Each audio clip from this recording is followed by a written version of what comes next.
میگه اگه کسی رو زیاد دوست داری زیاد مزاحمش نشو. آدما ببینن همیشه براشون وقت داری نادیدت میگیرن.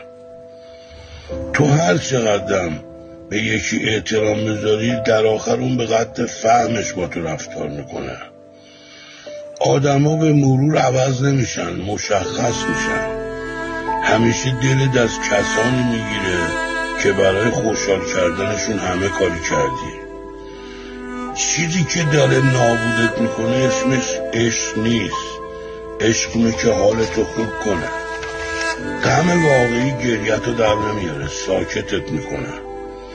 خواهر و برادرتو میخوای بشناسی فقط موقع استخدام کردن میشه بشناسی. مرد واقعی رو وقتی میشه بشناسی که زنش مریض باشه.